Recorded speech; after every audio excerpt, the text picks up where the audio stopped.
네, 안녕하세요. 이번 시간에는 토픽 모델링에 대해 설명하도록 하겠습니다. 토픽 모델링이란 이제 테스트가 있는 기법 중에서 가장 많이 사용되고 있는 기법 중 하나입니다. 이제 토픽 모델링 같은 경우는 많은 대량의 문서에서 이를 관통하고 있는 주제를 찾는 그런 기법이 바로 토픽 모델링입니다. 이제 첫 번째로 토픽 모델링 중에 가장 많이 사용되고 가장 일반적으로 사용됐던 기법인 LDA를 설명해 드리도록 하겠습니다. LDA는 이제 Latent Differ Allocation이라는 뜻으로 이제 잠재적인 주제를 찾아내는 기법입니다. 주제라는 게 이제 이 뉴스 기사에서도 여러 주제들이 포함되어 있고 그 주제는 직접적으로 드러나지 않기 때문에 잠재적이다라는 의미가 붙었고요. 그리고 디리클레 알로케이션이라는 뜻은 이제 토픽의 분포가 디리클레 분포를 따르기 때문에 디리클레 알로케이션이라는 뜻을 붙였습니다.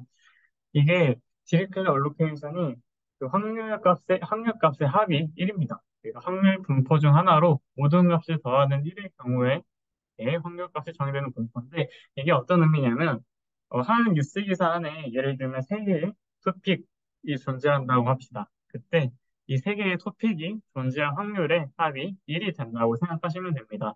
즉, 하나의 문서 내에 토픽이 있을 때 그 토픽이 있을 확률의 합이 1이 되는 것입니다. 그러니까 여러 토픽이 있기 때문에 그 여러 토픽이 존재할 확률을 다 더했을 때 1이 되는 거겠죠? 아래 보이시는 이 도식은 이제 LDA 모형의 구조를 나타내고 있습니다.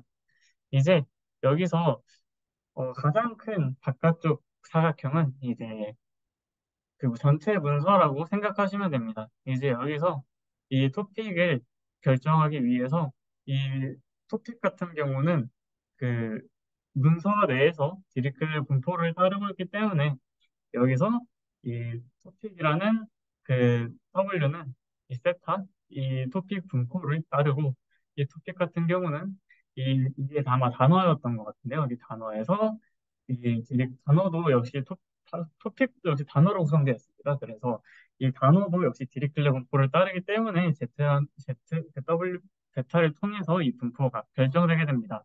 그래서 결국에는 어, 문서의 토픽 분포와 이제 토픽의 단어 분포가 결합돼서 그 토픽을 구성하는 단어들을 도출할 수 있는 것입니다. 그리고 토픽 모델링 같은 경우는 이제 사용자가 직접 토픽 개수를 설정할 수가 있어요. 이제 사용자가 직접 토픽 개수를 설정할 수 있는데 그때 이제 토픽 개수를 선정하는 기준은 이제 perplexity와 coherence로 결정하게 됩니다. perplexity는 복잡도라고 하는 건데요. 이제 perplexity가 높으면은 그 토픽이 문서를 잘 반영하지 못한다는 것을 뜻합니다. 그래서 perplexity가 낮을수록 좋은 토픽 모델링이 되는 거겠죠. 그리고 coherence는 주제의 일관적인 정도라고 생각하시면 되는데 coherence 같은 경우는 높을수록 더 토픽 모델링이 잘 되었다고 생각하시면 되겠습니다. 이제 LDA 토픽 모델링 같은 경우는 공분산의 구조가 다르거나 정규분포의 가정에 크게 벗어난다면 성능이 낮아지게 되는데 문서 내에서 토픽이 좀 적거나 아니면은 어, 분산이 좀 이상하게 분포가 되면은 그 토픽 모델링의 성능이 떨어지게 됩니다. 주로 이제 오타가 있거나 글이 짧거나 아니면 토픽이 없거나 한다면 토픽이 적거나 하면은 이게 정규분포의 가정에서 벗어나게 되는데 이럴 때는 이제 LDA의 성능이 감소되게 됩니다. 따라서 이제 그 글의 길이가 짧을 경우에는 인베딩 기반의 모델을 활용하면 좋은데요. 바로 그게 벌트 토픽입니다. 인베딩이란 뭐냐면 이제 문서를 숫자로 바꾸는 건데 문서를 숫자로 바꿀 때 각각의 단어나 그 문장이 그 의미가 있도록 바꾸는 게 바로 인베딩이라 생각하시면 되겠습니다. 예를 들면 일반적인 통계 모델로 했을 때 그러니까 단순 빈도로 단어를 이제 형태소만 뽑아내서 이걸 숫자로 나타냈을 때는 나는 배가 고프다랑 나는 점심에 밥을 먹지 못했다. 이거 두 개를 유사성을 비교하면 유사성이 매우 낮게 나옵니다. 하지만 인베딩 모델을 활용하면 이 두 개의 유사성을 구할 수 있는 겁니다. 한 가지 예로 이제 인베딩을 제가 숫자로 바꾸는 거라고 했잖아요. 이제 킹에서 마이너스 맨 플러스 우먼을 하면은 이제 퀸이라고 하는 걸 계산할 수 있게 됩니다. 이런 게 바로 인베딩인데 이런 걸 이용해서 이제 토큰 모델링을 진행하는 겁니다. 첫 번째는 이제 문서를 인베딩을 시킵니다. 즉, 문서를 수치형으로 바꿉니다. 문서를 수치형으로 바꿀 때 이제 인베딩 모델을 사용하는데요. 그 중에서는 최근에는 이제 에스벌트와 같은 그 인베딩 모델을 사용하는데 이 에스벌트가 두 문장의 유사성을 구하기가 매우 효과적입니다. 이게 어떤 의미냐? 아까 제가 말했던 것처럼 나는 졸립다랑 나는 잠을 못 잤다의 유사성을 계산해 보면 매우 높게 나온다는 것입니다. 이렇게 유사성을 구할 수 있는 인베딩 모델인데 이를 수치형을 바꾸고 유사성을 비교했을 때, 즉 코사인 유사도를 계산했을 때 값이 매우 높게 나옵니다. 그리고 다음으로는 인베딩을 시킨 거를 유맵을 통해서 차원을 축소합니다. 처음에 인베딩을 시키면 차원이 엄청나게 길게 나옵니다. 이 엄청나게 긴 차원을 이 차원으로 축소를 시켜야지 분석을 하기가 용이한데 이 엄청나게 긴 차원을 유맵으로 축소시킵니다. 예를 들면은 하나의 문서는 엄청나게 많은 단어로 구성되어 있겠죠. 이 엄청나게 많은 단어로 구성되어 있는데 그렇다면 엄청나게 많은 단어와 엄청나게 많은 문서로 이렇게 차원의 그 그래프가 생성되게 됩니다. 이 상태에서 바로 분석을 진행하게 되면은 분석의 성능이 낮아지는 문제가 발생하기 때문에 유맵을 통해서 차원을 축소시킵니다. 그리고 이제 클러스터링을 진행하는데 클러스터링을 진행하는 방법으로는 HDB 스캔, DB 스캔이라고 이제 밀도 기반의 클러스터링 기법을 활용해서 그 문서를 군집화합니다. 그 군집화한 상태에서 하나의 군집은 하나의 토픽을 나타내기 때문에 그 군집에서 토픽을 추출하면 됩니다. 그 토픽을 추출하는 방법은 CTF-IDF를 통해 추출합니다. 네. 그리고 다음으로는 제가 이제 연구에서 진행했던 토픽 모델링 사례들을 소개시켜 드리도록 하겠습니다. 첫 번째는 이제 텍스트 마이닝 기반 고령자 관련 법제도 개선을 위한 분쟁 유형 도출 경우로 제한입니다. 이제 토픽 모델링 같은 경우는 제가 아까 말씀드렸다시피 토픽의 개수를 직접 사용자가 설정할 수 있다 했잖아요. 아래 X축을 보시면 non-topics라고 사용자가 직접 설정하는 토픽이고 그 다음에 Y축은 처음에는 perplexity, 즉 perplexity에 대한 그래프입니다. 그리고 두 번째는 이제 coherence에 대한 그래프고 똑같이 X축은 그 토픽의 개수가 나타냅니다. 여기 보시면 제가 coherence는 높을수록 좋고 perplexity는 낮을수록 좋다 했잖아요. 그래서 여기 보시면 퍼플렉스는 한 29 정도에서 한번 이렇게 꺾이고 그 다음에 29일 때 코헤런스도 상대적으로 높다는 걸 확인할 수 있습니다. 그래서 저는 여기서 최적의 토픽 개수를 20% 설정을 하였습니다. 그리고 토픽 모델링 결과는 이렇게 주요 구성 단어들로 도출하게 되는데 이러한 단어들을 바탕으로 이제 토픽을 직접 어떤 토픽인지 단어를 바탕으로 토픽을 분별하는 것은 이제 분석자의 몫이 되겠습니다. 다음으로 두 번째 사례입니다. 두 번째는 이제 벌터픽을 이용해서 소셜 네트워크 분석 기반 고령화 단기 웹 판례 분석을 통해 분쟁 유형 도출한 연구입니다.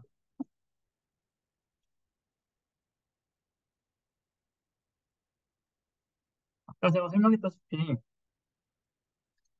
이제 언어 모델 기반으로 해서 특히 인베딩 모델로 해서 문자를 숫자로 나타내고 그 문자를 숫자로 바꾸고 그 다음에 그 숫자 중에서 어, 직접 제가 차원을 촉수해서 분집화를 한다 했잖아요. 여기가 이 각각의 색상들이 하나의 분집을 나타냅니다. 그렇다면 이 분집은 하나의 토픽을 나타내는 것 같죠? 그래서 여러 개의 토픽이 이렇게 분집화돼서 생겨나는 것을 볼 수 있습니다. 여기 거리가 가까운 것들 이렇게 뭉쳐있는 게 보이는데 이렇게 거리가 가까운 것들을 의미적으로 거의 유사하다고 보시면 됩니다. 의미적으로 유사한 것들이 이렇게 가까이 뭉쳐 있습니다.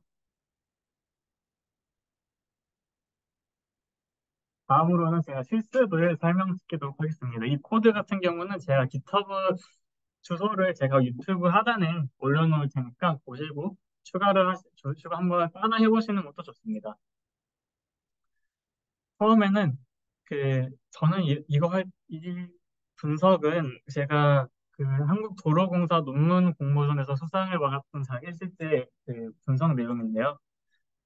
여기서 저는 정치 뉴스, 경제 뉴스, 사회 뉴스, 기술 뉴스 이렇게 총 4개의 뉴스 기사를 수집해서 데이터 분석을 진행하였습니다. 그리고 여기서 스펙 모델링을 진행했는데요. LDA 모델, 아까 말씀드렸던 LDA 모델을 추출했고, 그 다음에 코어러스 메트릭이랑 퍼플렉티 메트릭은 이제 스펙 모델링을 평가하기 위한 그러한 지표라고 생각하시면 됩니다. 여기 보시면 그 KOL 비전 태그 맥캡은 그 맥캡이라고 하는 형태소 분석기를 활용한 것이라고 생각하면 되겠습니다.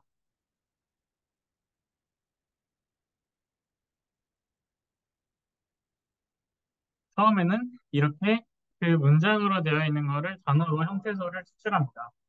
이렇게 필요한 형태소만 추출을 하고 그 다음에 각각의 문서별로 이렇게 그 단어들이 있겠죠. A라는 문서에는 이렇게 구성이 되어 있을 거고 뭐 B라는 문서에는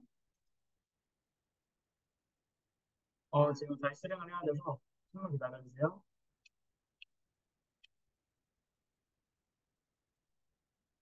각각의 그 문서가 그 도출되게 됩니다. 이게 그 용량이 좀 있다 보니까 시간이 좀 걸리는데 일단은 쭉 진행을 해보도록 하겠습니다. 이렇게 해서 각각의 문서별로 각각의 그 문서를 단어로 바꿉니다. 그리고 나서 이제 이거를 문서와 단어인 그 데이터 프레임이 있을 건데 여기서 이제 바로 토픽 모델링 레이턴 데이터 얼로케이션이라는 함수에다가 그 학습을 시키면은 자동으로 토픽 모델링이 노출되게 됩니다. 이제 이 토픽 모델링 중에서 제대로 그 퍼플렉스티를 통해서 최적의 토픽 개수를 노출하는데 저 같은 경우는 여기서 퍼플렉스티가 중간에 한번 꺾이는 지점을 최적의 토픽 개수로 선정하였습니다. 퍼플렉스티는 갈수록 계속 증가할 수밖에 없는데 그 중에서 상대적으로 낮은 부분인 한번 꺾이는 부분이 17개일 때를 최적의 토픽으로 선정을 하였습니다. 네. 이게 바로 LDA를 활용한 토픽 모델링 기법입니다. 가장 중요한 거는 이제 문서를 각각의 문서 뭐 100개의 문서가 있을 때 1번 문서부터 100번까지의 문서를 각각 모두 다 단어로 만들고 그 단어들을 이제 Latent Directory Allocation이라는 함수에다가 핏을 하게 되면 자동으로 이렇게 토픽을 추출할 수 있게 되는 것입니다. 네, 여기 보시면은 이 첫 번째 문서를 했을 때 두 번째 문서는 이렇게 또 단어가 나오고 세 번째 문서도 이렇게 단어가 나오고 즉 하나의 뉴스 기사를 다 모두 단어만 이렇게 추출한다고 생각하시면 됩니다. 그리고 여기서 이제 그거를 진행을 시키고 나서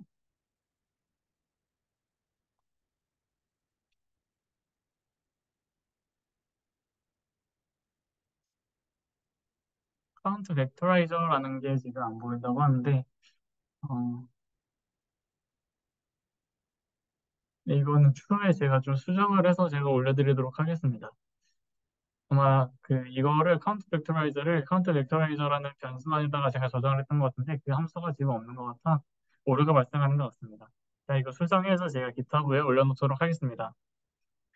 다음으로 이제 볼 토픽입니다. 여기서는 제가 유튜브 댓글을 수집했어요. 엘리멘탈 영화, 그러니까 지금 기준으로 8월 14일 기준으로 비교적 최신 영화인데요. 이 영화에 대한 댓글을 수집해서 댓글 같은 경우는 길이가 상대적으로 매우 짧잖아요. 아까 이전에 제가 보여드렸던 거는 뉴스 기사로 뉴스 기사는 여러 주제가 담겨 있습니다. 확실히 여러 주제가 담겨 있고 그 여러 주제가 있기 때문에 ADL에 쓰는 효과적이지만 댓글 같은 경우는 짧기도 하고 오타도 물론 존재하고 그리고 하나의 주제를 담고 있기 때문에 그 LDA를 했을 때 성능이 매우 떨어집니다. 따라서 이런 거 해결하기 위해서 이제 벌토픽을 활용을 했고요. 여기 보시면은 유튜브 데이터를 수집을 했습니다. 이 유튜브 데이터를 수집하는 것도 제가 나중에 기회 되면 알려드리도록 하겠습니다. 유튜브 데이터를 수집을 하고 그 다음에 감성 분석을 통해서 감성 분석을 진행하였습니다. 감성 분석을 진행을 하고 각각의 긍정과 부정으로 나누어서 벌토픽을 진행하였습니다. 근데 이거는 제가 직접 그 벌토픽을 쓰긴 했지만 이걸 그 구성을 하나하나 알려드리기 위해서 보여드리는 겁니다. 일단은 KLS버트라고 한국어를 인베딩하기에 매우 좋은 모델을 가져왔습니다. 이제 한국어가 있는데 이 한국어를 그 단어로 인베딩, 그러니까 숫자형으로 바꾸기에 매우 좋은 게 KLS버트입니다. KLS버트를 이용해서 차원을 축소를 시키고, 그 인베딩을 시키고, 그 UMap이라고 하는 UMap을 통해서 차원을 2차원으로 바꿔줍니다. 이 2차원으로 바꿔줘서 보시면 이렇게 됩니다. 그 2차원으로 바꿔준 거를 그래프로 나타내보면 이런 식으로 나타낼 수 있습니다.